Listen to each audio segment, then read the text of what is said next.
Hey everyone, it's Dr. Ramani. Welcome back to this YouTube channel that takes on narcissism and antagonism and all kinds of relationships and people with those sorts of styles. So many times when we talk about narcissistic abuse, it takes us to a conversation about complex trauma, right? That's where we get, or complex post-traumatic disorder. The challenge I was encountering is that while some people who have experienced narcissistic abuse do show patterns consistent with complex post-traumatic stress, others do not. It appears to relate to the severity of the narcissistic abuse, how long it lasted, the developmental impacts, for example, if it occurred during childhood with a parent, though we're also likely to see it in long-term intimate partner settings, long-term committed relationships characterized by severe emotional abuse, or long-term domestic violence situations, especially those characterized by coercive control. What appears to be the case, though, and we're finding this in some of the research we're doing, is that the two, complex post-trauma and narcissistic abuse, are not synonymous. Narcissistic abuse, or I also talk about it when I'm teaching therapists about it, is antagonistic relationship abuse and antagonistic relationship stress, and complex post-traumatic stress are not the same thing. So I recently had the absolute pleasure of talking with someone named Dr. Ingrid Clayton recently. She's here in Los Angeles, and she's written an extraordinary memoir that's called Believing Me: Healing from Narcissistic Abuse and Complex Trauma. And the way she positioned it, and as she shares her story in this book, was she called it complex trauma resulting from narcissistic abuse. And I was like, that's it, that captured it.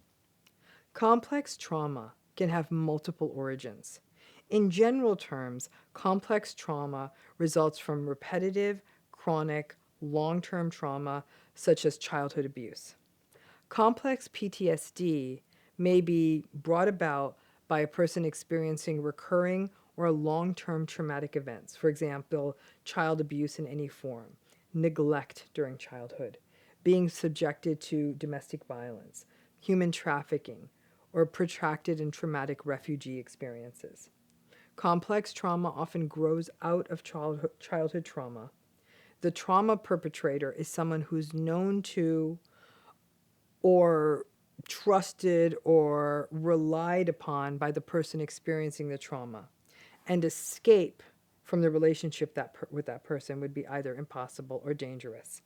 Now, in severe narcissistic abuse that may be accompanied by violence, coercive control, that happens in childhood or in a long-term relational setting, that's when we see complex trauma. But because it doesn't happen in all survivors of narcissistic abuse, it gets confusing. And even all survivors of that form of abuse, it gets confusing. And the fact is that we see a spectrum of fallout of narcissistic abuse. All survivors of narcissistic abuse are confused, self-blaming, ruminating, anxious, self-doubting. They feel helpless, hopeless, powerless, experience regret and shame. Most of you who are survivors know or are experiencing this. So that takes me back to Ingrid's book. Listen, if I were to read every single book that people ask me to read, my full-time job would be reading books. And much as I would love that, I don't know that I'd be able to keep the lights on that. So Ingrid is a psychologist here in Los Angeles. Some of you may know Dr. Ingrid Clayton's content on Instagram. And I've even said this to her. I said to her, Ingrid, all right, fine, I'll read your book as a local professional courtesy. Kind of rolled my eyes as I was getting close to the deadline, and I sat down on a Saturday afternoon and hoped I could get through it fast. I sat down in the afternoon. 3 hours later, the sun had set, and I was sort of face into this book. There is something about her book that captured the tension of complex trauma, growing up with narcissistic abuse, the double harm that comes from not only just one abusive parent, but then the second parent who's enabling it, that doesn't step in to help protect the person, and the harm all of this brought into her life, and how her life unfolded from that point. Her book is called Believing Me: Healing from Narcissistic Abuse and Complex Trauma. She does a great job of not just telling her story, and she tells it really well. She's a great storyteller, so it's a good read. But she connects her story to the experience of complex trauma, the fallout of narcissistic abuse, and even provides a really great glossary at the end that will be useful for trauma survivors and survivors of narcissistic abuse. I do know that people are always looking for resources to help them feel more grounded and understand what they're going through. If you're looking for a memoir and a guidebook on healing that sheds light on narcissistic abuse and complex trauma, I can't say enough good things about this one. And you know that I often don't share a specific book in such detail. This one was wonderful. I even had the privilege of having Ingrid on my podcast, Navigating Narcissism, which I hope you're listening to and subscribing to.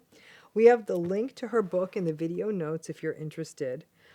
She will have an audiobook coming out soon, but please, please go to that podcast episode, Navigating Narcissism, that has Ingrid's story, because it really is a rich story.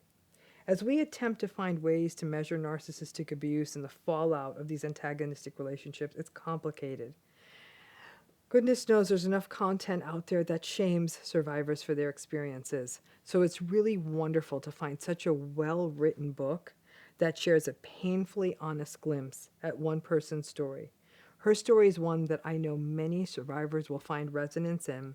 So for those of you who are looking for that read that captures the complex trauma narcissistic abuse piece, written by someone who not only has lived experience, but is also a psychologist and is very open and vulnerable with what she shares, this is a great one. Like I said, check it out. Video notes if you want to get the book, and go to listen to Navigating Narcissism, because we really had a wonderful conversation about all of these issues like complex trauma and narcissistic abuse. This book definitely moved the needle on my understanding of all of this, and I hope it does the same for you. Shout out to Ingrid. It's a great book.